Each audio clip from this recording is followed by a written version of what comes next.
Good afternoon, and welcome back to Stories with Don in the new year, 2021. Yay, 2020 is gone. And to start out the new year, I've got a new do. You can see I've got my hair cut short again and my beard trimmed short. The long beard is gone till next Christmas when I'll start growing it back next fall, so I can be Santa again next year. But in the meantime, we are reading The Lion, the Witch, and the Wardrobe. And this is part of the Chronicles of Narnia by C.S. Lewis. And so this is the second one um, in this series. This was the first one written, but it's the second one in time. So let's begin with it. And we are on chapter 1. So we're just beginning this one. And this is entitled Lucy Looks into a Wardrobe. Once there were 4 children, whose names were Peter, Susan, Edmund, and Lucy. This story is about something that happened to them when they were sent away from London during the war because of the air raids.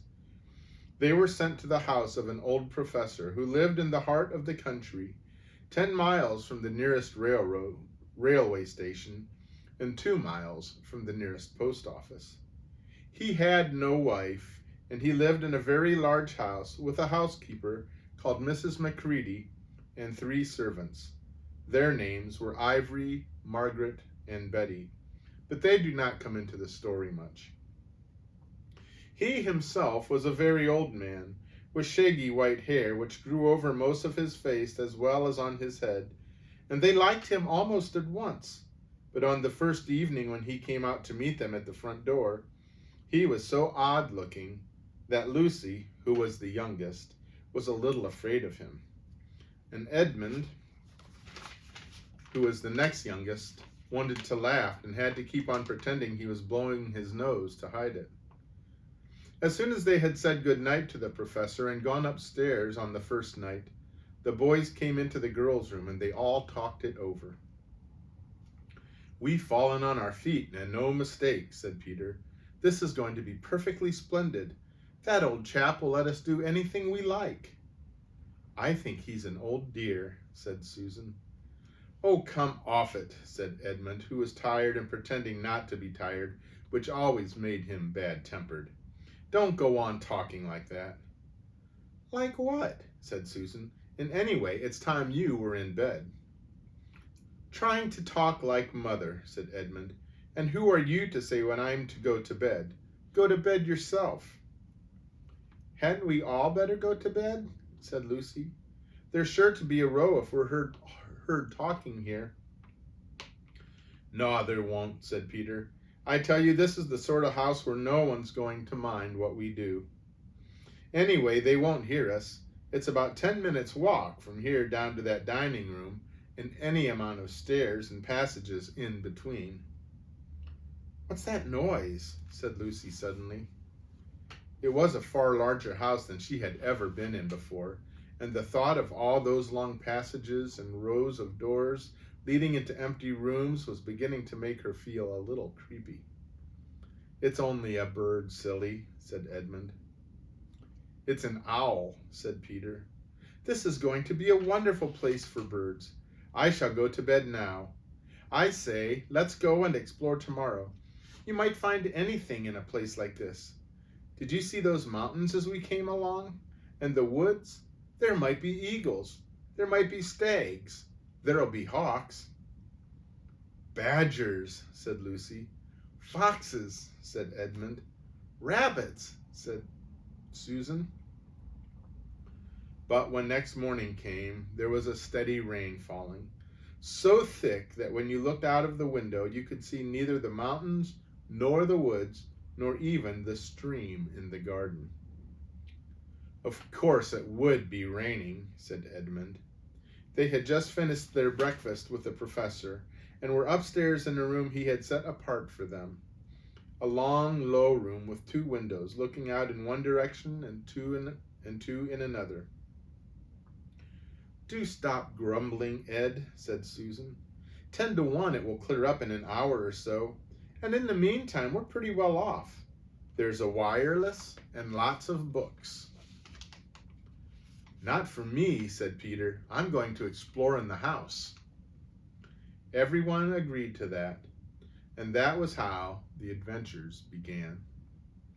It was the sort of house that you never seemed to come to the end of, and it was full of unexpected places. The first few doors they tried led only into spare bedrooms, as everyone had expected they would.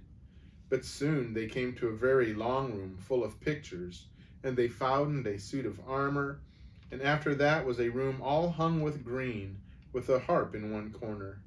And then came 3 steps down and 5 steps up, and then a kind of little upstairs hall, and a door that led out into a balcony, and then a whole series of rooms that led into each other and were lined with books, most of them very old books, and some bigger than a Bible in the church. And shortly after that they looked into the room that was quite empty except for one big wardrobe, the sort that has a looking glass on the door. There was nothing else in the room at all except a dead blue bottle on the windowsill. Nothing here, said Peter, and they all trooped out again, all except Lucy. She stayed behind because she thought it would be worthwhile trying the door of the wardrobe, even though she felt almost sure that it would be locked. To her surprise, it opened quite easily, and 2 mothballs dropped out. Here's a picture of the room with the wardrobe on the one side.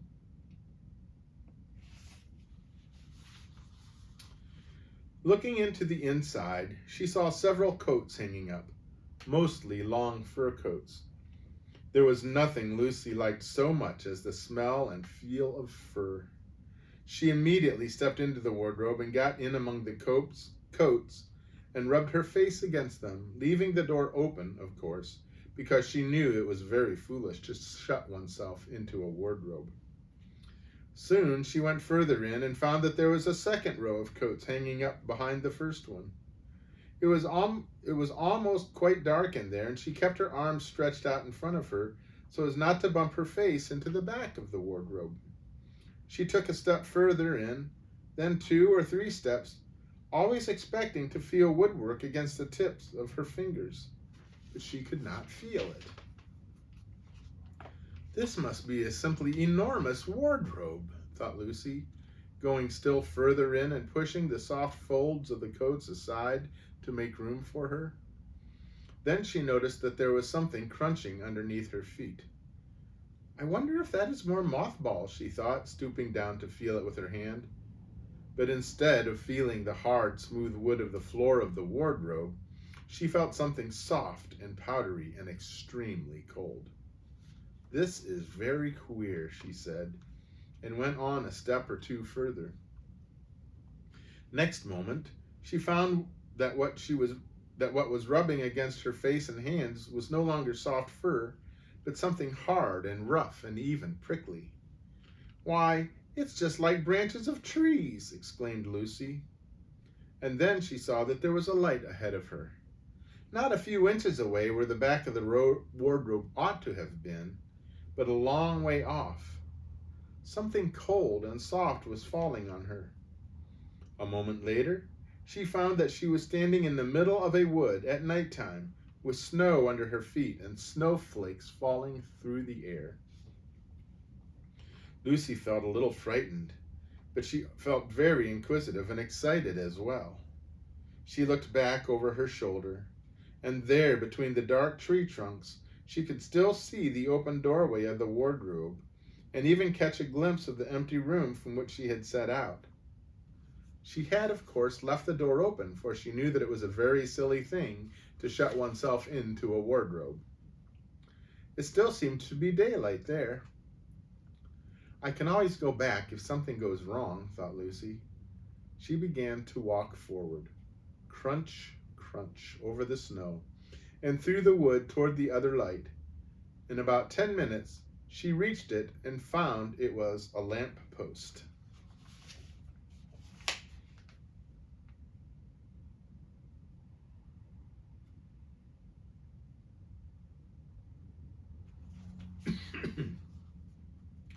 As she stood looking at it, wondering why there was a lamppost in the middle of the wood, and wondering what to do next, she heard a pitter-patter of feet coming toward her.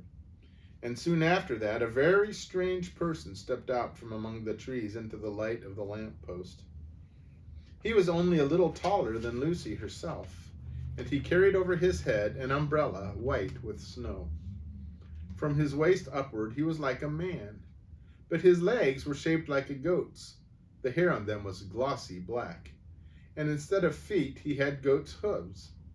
He also had a tail, but Lucy did not notice this at first because it was neatly caught up over the arm that held the umbrella so as to keep it from trailing in the snow. He had a red woolen muffler around his neck, and his skin was rather reddish too. He had a strange but pleasant little face, with a short pointed beard and curly hair, and out of the hair there stuck two horns, one on each side of his forehead. One of his hands, as I have said, held the umbrella. In the other arm he carried several brown paper parcels. What with the parcels and the snow, it looked just as if he had been doing his Christmas shopping.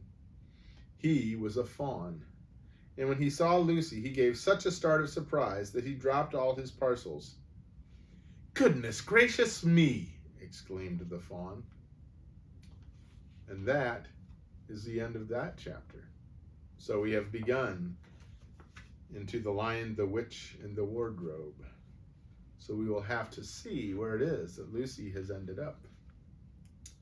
Now, if you remember from the end of our last book, when Diggory got back from his adventures with the lion and Aslan the lion and the witch and everything, that he had taken and planted the seeds of the apple that he'd brought back from Narnia in his garden. And in that tree, those seeds grew into a large tree, and when he was older, the tree fell down and he used it to build a wardrobe. And Lucy has now just stepped into a wardrobe. So you can see how the tales tie together a little bit there. Anyway, I hope you enjoyed that first chapter and it has whetted your appetite for what is to come. I hope you have a great rest of the day, that the weather doesn't get you down. It's kind of yucky out today. And that you stay well. May God bless you. Goodbye.